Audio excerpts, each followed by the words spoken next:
Hello everyone, আসসালামু আলাইকুম। Welcome back to my new video. আমরা দুপুরে রেডি হয়ে বের হয়ে পড়েছি ইনানি বিচে যাওয়ার উদ্দেশ্যে।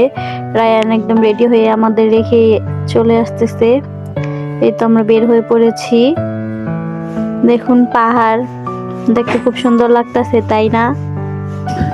ইনানি বিচে যাওয়ার সময় এক পাশে পাহাড় আর এক পাশে সমুদ্র দেখতে খুব ভালো লাগতেছিল।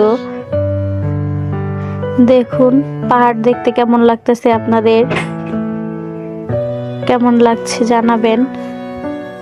সবুজ শ্যামলা দিয়ে চারপাশ ঘেরা, ভালোই লাগতেছিল।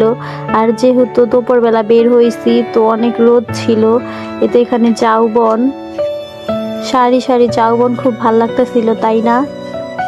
তো এখান দিয়ে যাওয়ার সময় আমরা আবার এই ঝাউ বাগানে নেমেছিলাম। এখানে নেমে একটু টাইম দিয়েছি, ঘুরে ঘুরে দেখতেছিলাম। তো এখান থেকে আবার ডাব খেয়েছিলাম, কিন্তু ভিডিও ক্লিপস নেওয়া হয়নি। পরে যখন চলে যাচ্ছিলাম তখন একটু ভিডিও ক্লিপস নিয়েছিলাম আর কি।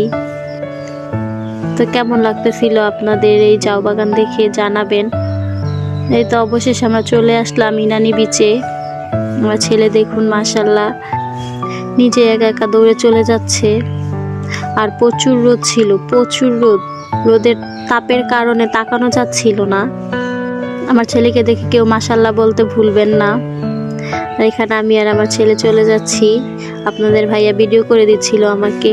এখানে আমার ছেলেকে দিয়ে ভিডিও করার চেষ্টা করছিলাম একটা টিকটক করার জন্য, বাট ও পারলো না, বাচ্চা মানুষ তো। আর এখানে সবকিছু ঠিকঠাক করতেছিল, সেটিং করতেছিল আর কি। প্রচুর রোদ ছিল, প্রচুর রোদ। তো আমরা এখানে কিছু ফটো তুললাম। ফটো তোলার পরে একটু ঘুরে দেখলাম। ঘুরে দেখার পরে চলে যাব খুব তাড়াতাড়ি, কারণ প্রচুর রোদ ছিল। তো রোদে আমার প্রচুর মাথা ব্যথা করতেছিল, তাই আর কি বেশিক্ষণ থাকা হয়নি। তাছাড়া আবার এইখান থেকে আমরা আবার মেরিন ড্রাইভ যাব, পাথররানী সি বিচ যাব এবং হিমছড়ি পাহাড় যাব। তো সেই ভিডিওগুলো আপনাদের দ্বিতীয় পার্টে দেখার জন্য অনুরোধ করলাম, না হলে ভিডিওটা প্রচুর বড় হয়ে যাবে। তো আপনারা দ্বিতীয় পার্টে দেখতে পারবেন পাথররানী সি বিচ, হিমছড়ি আমরা কিভাবে গেলাম, কি করলাম।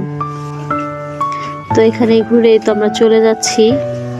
আর আপনাদের ভাই আবার একটু ছবি তুলে নিল এখানে, আমি আবার ভিডিও করে নিলাম একটু। যেহেতু এখান থেকে অন্য জায়গায় যাবো সেই জন্য আমি আর পানিতে নামিনি, বাট আপনাদের ভাইয়া ঠিকই নেমেছিল। সেগুলো আমি ভিডিও করতে পারিনি, রায়ানকে নিয়ে আমি একটু দূরে ছিলাম। আর এতে এখানে বাবা ছেলে দেখুন পানিতে নেমে আছে। আমি আবার ভিডিও নিয়ে নিলাম পিছন থেকে। তো ভিডিওটি দেখতে কেমন লাগতেছে কমেন্ট করে জানাবেন। ভালো থাকবেন, সুস্থ থাকবেন। আজকের ভিডিও তবে এই পর্যন্তই। আল্লাহ হাফেজ।